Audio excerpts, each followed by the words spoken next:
Assalamualaikum warahmatullahi wabarakatuh. Apa kabar Bapak Guru hebat? Perkenalkan, saya Yuni Supriyatin. Saya mengajar di SMA Negeri 93 Jakarta. Saya mengampu mata pelajaran matematika. SMA Negeri 93 Jakarta terletak di wilayah 2 Kota Administrasi Jakarta Timur. SMA Negeri 93 Jakarta merupakan salah satu sekolah penggerak angkatan pertama.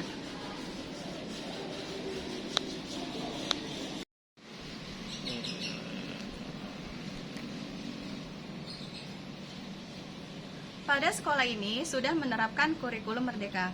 Kurikulum merdeka mendorong terciptanya pembelajaran yang menyenangkan dan bermakna bagi peserta didik. Kurikulum merdeka diharapkan dapat meningkatkan kualitas pendidikan di Indonesia.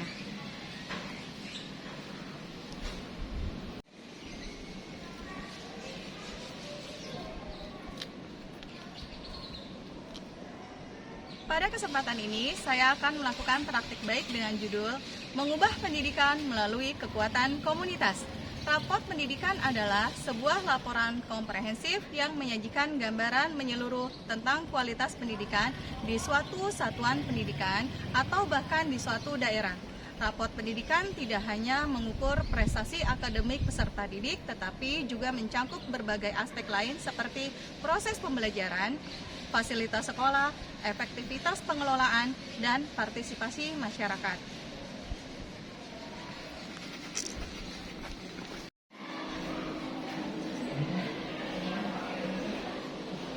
Dari hasil rapot pendidikan yang seringkali terjadi dan harus diperbaiki pada satuan pendidikan umumnya dan pada SMA Negeri 93 Jakarta khususnya, yaitu menurunnya kualitas pembelajaran. Langkah apa saja yang harus kita lakukan untuk memperbaiki kualitas pembelajaran? Yuk kita simak video berikutnya. Di sini, saya akan berbagi praktik baik untuk memperbaiki kualitas pembelajaran dengan membentuk komunitas belajar atau sering disebut dengan KOMBEL. Komunitas belajar dalam konteks perbaikan kualitas pembelajaran dapat didefinisikan sebagai sebuah wadah kolaboratif yang terdiri dari individu-individu dengan tujuan bersama untuk meningkatkan praktik pembelajaran. Anggota komunitas ini saling berbagi pengetahuan, pengalaman, dan ide-ide inovatif untuk mengatasi tantangan dalam pembelajaran serta mengembangkan praktik-praktik terbaik. Setelah terbentuknya komunitas belajar, tentu dibuat kesepakatan untuk konsisten dalam mengoptimalkan komunitas belajar. Praktik baik ini saya lakukan bersama rekan sejawat. Kami saling berkolaborasi antar rukun mata pelajaran dengan membentuk suatu kelompok belajar, berdiskusi dan saling berbagi praktik baik dengan mencapai tujuan bersama, yaitu meningkatkan kualitas pembelajaran. Pada praktik baik ini, saya akan menerapkan dengan metode STAR. S, yaitu situasi yang terjadi di satuan pendidikan. Situasi yang terjadi pada SMA Negeri 93 Jakarta, yaitu menurunnya kualitas pembelajaran. T, yaitu tantangan yang terjadi pada SMA Negeri 93 Jakarta, yaitu menurunnya sumber daya manusia dan peserta didik yang heterogen. A, yaitu aksi. Aksi yang sudah kami lakukan untuk mengatasi tantangan tersebut yaitu hari Jumat sebagai hari belajar guru dalam kelompok KOMBEL. Efektif dan menyenangkan dalam pembelajaran, berbagi praktik baik antar rekan sejawat, aktif mendorong guru dalam mengembangkan pembelajaran yang kreatif dan inovatif, terus memfasilitasi guru dalam mengembangkan kompetensinya. R, yaitu refleksi. Setelah dilaksanakannya komunitas belajar secara konsisten, adapun dampaknya akan terlihat pada proses pembelajaran. Guru dapat memberikan pembelajaran inovatif dengan memanfaatkan teknologi berbagai aplikasi, sehingga siswa merasa senang dan nyaman mengikuti proses pembelajaran. Hasil belajar murid yang meningkat juga dapat meningkatkan kualitas pembelajaran.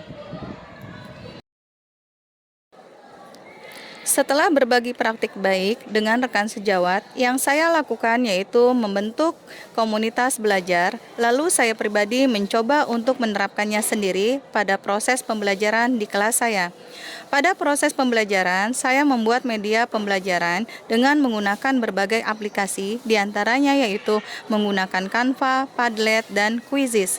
Pada aplikasi Canva yang saya buat berisi materi pembelajaran. Sedangkan pada aplikasi Padlet terdapat bank soal dan materi pembelajaran serta umpan balik atau refleksi pembelajaran dari peserta didik. Dan pada Quizizz, saya buat berupa games disesuaikan dengan materi pembelajaran. Untuk mencairkan suasana belajar yang sangat menyenangkan dan tidak membosankan, saya memberikan ice breaking. Ternyata, ice breaking dapat membuat peserta didik menjadi lebih rileks untuk menerima dan mengikuti pembelajaran. Jika kita sebagai seorang guru dapat memberikan pembelajaran yang menyenangkan terhadap peserta didik dan dapat membuat peserta didik berperan aktif untuk mengikuti pembelajaran, maka sudah tentunya kualitas pembelajaran akan meningkat menjadi lebih baik lagi.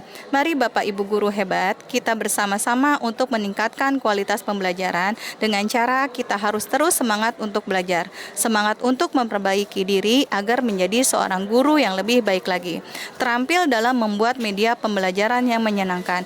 Seorang guru adalah orang yang berani mengajar dengan tidak pernah berhenti belajar.